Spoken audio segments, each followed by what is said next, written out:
नमस्कार। मैं आचार्य सरिता मिश्रा आपके अपने ज्योतिष और आध्यात्म के चैनल वैदिक ज्योतिष शिक्षण संस्थान में आप सभी दर्शकों का हार्दिक अभिनंदन करती हूँ। आज मैं आप सभी को चैती नवरात्रा के बारे में विस्तार से जानकारी दूंगी कि नवरात्रा की पूजा कब से स्टार्ट है, इसकी पूजा विधि क्या क्या रहेगी, चैती नवरात्रा के 9 दिन किन किन देवी की पूजा अर्चना होगी, इस पूजा विधि में हमें क्या करना चाहिए और क्या नहीं करना चाहिए, और प्रत्येक राशि के अनुसार हमें कौन से उपाय करने चाहिए जिससे हमें माँ दुर्गा का शुभ आशीष प्राप्त होगा। इन सभी के बारे में मैं आपको विस्तार से जानकारी दूंगी, तो मेरे साथ कार्यक्रम के अंत तक बने रहिएगा। जानकारी अगर अच्छी लगे तो प्लीज मेरे वीडियो को ज्यादा से ज्यादा लाइक करें, चैनल पर अगर पहली बार आए चैनल को सब्सक्राइब करें, बेल आइकन को प्रेस कर ले और मेरी इस वीडियो को अपने जानने वालों में ज्यादा से ज्यादा शेयर करें ताकि इस जानकारी का अन्य भी लाभ उठा सके। और यदि किसी को अपनी कुंडली मुझसे एनालाइज करवानी है तो मेरे मोबाइल नंबर 8383904847 पे कॉल करके मुझसे अपनी कुंडली एनालाइज करवा सकते हैं। मैंने ज्योतिष के क्षेत्र में वैदिक ज्योतिष, palmistry, numerology, tarot, vastu, physics reading, gemology, advance predictive astrology, remedial course, इन सभी विषयों का मैंने अध्ययन कर रखा है और लगभग 10-12 साल से मैं इस क्षेत्र में लोगों को सेवा दे रही हूँ। तो चलिए हम जानते हैं कि चैती नवरात्रा का त्योहार कब से शुरू होने वाला है।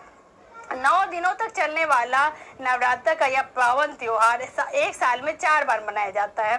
साल में 2 बार गुप्त नवरात्रि के रूप में और 2 बार पूरे उत्साह और उत्सव के साथ मार्च और अप्रैल के महीने में चैत नवरात्र के रूप में, और दूसरा सितंबर अक्टूबर में शारदीय नवरात्र के रूप में माँ दुर्गा की यह पूजा यह पर्व मनाया जाता है। यह त्योहार युद्ध में राक्षस महिषासुर को हराने के लिए देवी दुर्गा के सम्मान और जश्न के रूप में मनाया जाता है। राक्षस महिषासुर ने कठिन तपस्या से भगवान ब्रह्मा से इस शर्त पर अमरता प्राप्त की थी कि उसे केवल एक महिला ही हरा सकती है। उसे इस बात का गुरूर था कि कोई भी महिला उसे कभी मार ही नहीं सकती है। ऐसे में उसने तीनों लोकों पृथ्वी, स्वर्ग और नर्क में तांडव करना शुरू कर दिया। महिषासुर के तांडव को रोकने के लिए और तीनों लोकों की रक्षा करने के लिए भगवान ब्रह्मा, विष्णु और भगवान शिव और अन्य देवी देवताओं ने अपनी शक्तियों को मिलाकर देवी दुर्गा की रचना की थी। तब देवी दुर्गा ने धर्म को बहाल करने और महिषासुर का अंत करने के लिए राक्षस महिषासुर से घोर युद्ध किया था और अंत में विजयी हुई थी।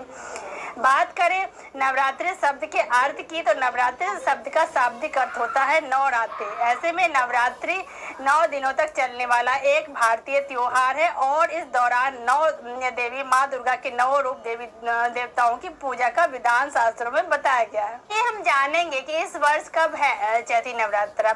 इस वर्ष चैती नवरात्रा 2 अप्रैल से आरंभ होगी और 10 अप्रैल तक चलेगी। अलग अलग क्षेत्रों के अनुसार इस दौरान अलग अलग मान्यताएं अनुष्ठान किए जाते हैं।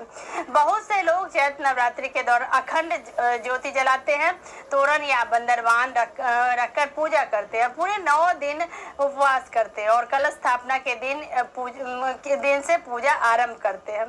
अब हम जानेंगे कि किस दिन की जाएगी, किस देवी देवता की किस देवी की पूजा की जाएगी। आइए हम जानते हैं। सबसे पहले पहला दिन शैलपुत्री देवी की पूजा होती है। आइए जानते हैं कि इनके बारे में शास्त्रों में क्या बताया गया है। माँ पार्वती के अवतार और पर्वत की पुत्री शैलपुत्री देवी की पूजा से नवरात्रि के पहले दिन की पूजा आरंभ होती है और इस दिन माता की भगवान शिव की पत्नी के रूप में माँ दुर्गा की पूजा की जाती है। माँ शैलपुत्री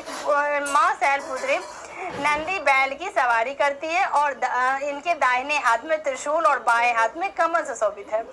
दूसरा दिन कौन सी देवी की पूजा होती है, आइए जानते हैं। दूसरे दिन पर माँ ब्रह्मचारिणी की पूजा की जाती है। द्वितीय यानी कि दूसरे दिन पर पार्वती के एक और अवतार देवी ब्रह्मचारिणी की पूजा की जाती है। इस रूप में माँ पार्वती योगिनी स्वरूप में नजर आती है, यानी कि यह माता का अविवाहित स्वरूप है जिसमें वो भगवान शिव को प्रसन्न करने के लिए इस रूप में पार्वती योगिनी का स्वरूप में नजर आती है, यानी कि यह माता का अविवाहित स्वरूप है जिसमें वो भगवान शिव को प्रसन्न करने के लिए तपस्या कर रही है।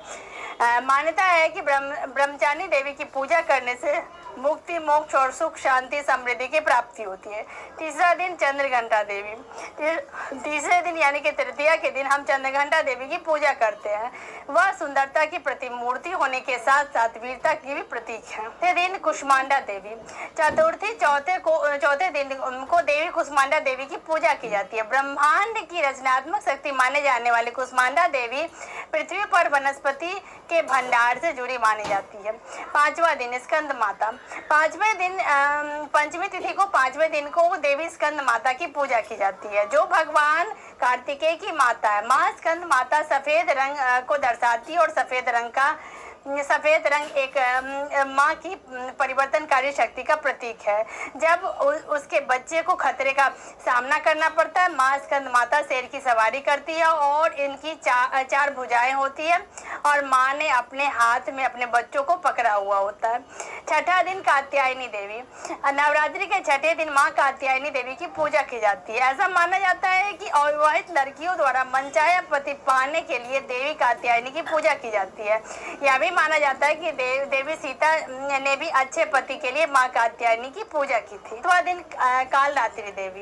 कालरात्रि देवी को माँ दुर्गा का सबसे क्रूर स्वरूप माना जाता है। नवरात्रि के 7वें दिन यानी कि सप्तमी को कालरात्रि देवी की पूजा की जाती है। 8वां दिन महागौरी देवी। 8वें दिन माँ गौरी की पूजा की जाती है।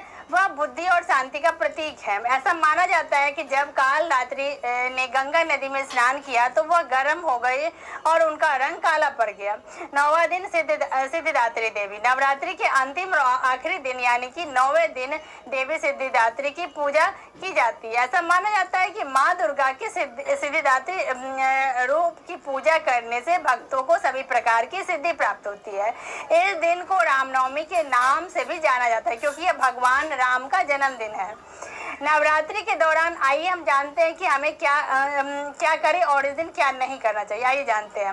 नवरात्रि के सभी दिनों में सूर्योदय से पहले उठकर गंगा नदी में स्नान करें। यदि ऐसा संभव ना हो तो अपने नहाने के जल में गंगा जल की कुछ बूंदें अवश्य डालकर उसे स्नान कर सकते हैं। कहा जाता है कि ऐसा करने से आपके पिछले जन्म के सभी पाप धुल जाते हैं। दुर्गा सप्तशती और दुर्गा चालीसा का पाठ करें। ऐसा करने से आपके स्वास्थ्य में लाभकारी परिणाम प्राप्त होंगे और मानसिक शांति की भी प्राप्ति होगी।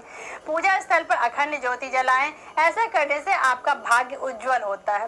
रात्रि में नव दुर्गा जागरण का आयोजन करें। रानी को लाल चुनरी या कपड़े, फल, फूल, श्रृंगार की सामग्री आदि चीजें अर्पित करें। ऐसा करने से सौभाग्य की प्राप्ति होगी। अपने घर के मुख्य द्वार पर आम के पत्ते लगाएं, जिसे बंदरबान कहा जाता है। इस दौरान क्रोध और क्रूरता से जितना हो सके आप उतना दूर रहें। शराब या किसी तरह की तामसिक भोजन का सेवन इस समय बिल्कुल ना करें। घर में शांतिपूर्ण माहौल बनाकर रखें। इस अवधि के दौरान ब्रह्मचर्य बनाए रखना आपके लिए बेहद ही शुभकारी सिद्ध होगा। अब हम जानेंगे कि चैती नवरात्र पर प्रत्येक राशि के अनुसार कौन से उपाय करने से माँ का आशीर्वाद, समृद्धि और वरदान प्राप्त होगा। आइए जानते हैं कि मेष राशि से लेकर मीन राशि तक के जातकों को कौन से उपाय करने से माता का आशीर्वाद प्राप्त होगा। सबसे पहले मेष राशि के जातकों को माँ दुर्गा को लाल रंग के फूल और चुन्नी चढ़ाना चाहिए। वृषभ राशि के जातकों को दुर्गा सप्तशती का पाठ करना चाहिए। मिथुन राशि के जातकों को महिलाओं को हरे रंग के फल और उपहार की वस्तुएं दान करनी चाहिए। कर्क राशि के जातक अपने घर में माँ दुर्गा की चौकी और कलश अवश्य रखें और पूजा करें। सिंह राशि के जातक अपने कार्यस्थल पर माँ दुर्गा की मूर्ति स्थापित करें और उनकी पूजा करें। कन्या राशि के जातक ओम एम ह्लीम चामुंडा विजय मंत्र का कम से कम 108 बार जाप करें। तुला राशि के जातक पूरे 9 दिनों तक माँ दुर्गा को सफेद रंग की मिठाई अर्पित करें। वृश्चिक राशि के जातकों को 108 बार ओम एं ह्रीं क्लीं चामुंडा विजय मंत्र का जाप करते हुए हवन सामग्री में आहुति दे। धनु राशि के जातकों को 9 दिनों तक रोजाना महिषासुर मर्दिनी का पाठ करना चाहिए। मकर राशि के जातकों को गरीब लोगों को सूखे मेवे का प्रसाद दान करना चाहिए। कुंभ राशि के जातकों को अपने मंदिर के अग्निकोण में एक अखंड दीप अवश्य जलानी चाहिए। इस बात का विशेष ध्यान रखें कि यह अखंड दीप पूरे चैत्र नवरात्र तक जलना चाहिए। मीन राशि के जातकों को रोजाना महिलाओं को फल का दान करना चाहिए। तो इसी के साथ माता का आशीर्वाद हम सभी के ऊपर बना रहे। आप सभी स्वस्थ हो, प्रसन्न हो, आनंदित हो। इसी के साथ धन्यवाद।